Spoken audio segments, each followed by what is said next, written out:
নমস্কার, আশা করি আপনারা সবাই ভালো আছেন। 3 দিন আগে ম্যাগনেসিয়াম ও ক্যালসিয়াম চুনের একটা ডোজ করছিলাম।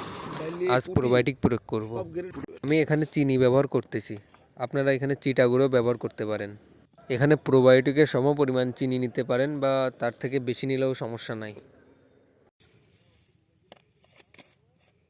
এরপর চিনিটা পানির সাথে ভালোভাবে মিশাই নিব।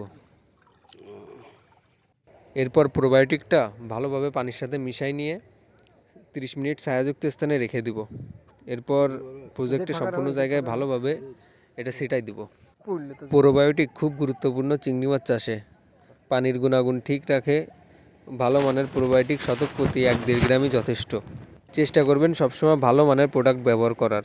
এতে করে আপনার 2 টাকা বেশি খরচ হলেও আপনি লাভবান হবেন।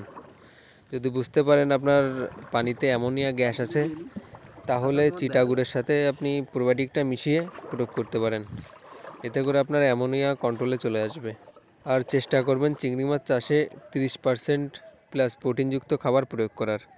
এতে করে আপনার মাছ সঠিক প্রোটিন পাবে। চিংড়ি মাছ 60% পানির উপর নির্ভর করে। শুধুমাত্র খাবার দিয়ে ভালো ফলাফল সম্ভব না, খাবারের পাশাপাশি পানির ট্রিটমেন্টও খুব প্রয়োজন।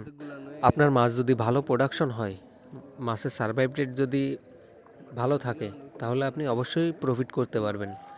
তাই ঠিকমতো পরিচর্যা করুন, ভালো ফলাফল অবশ্যই আসবে। আর অবশ্যই সঠিক পরিকল্পনা করতে হবে, সেই পরিকল্পনা মাফিক এগোতে হবে। ধন্যবাদ সবাইকে, ভালো থাকবেন।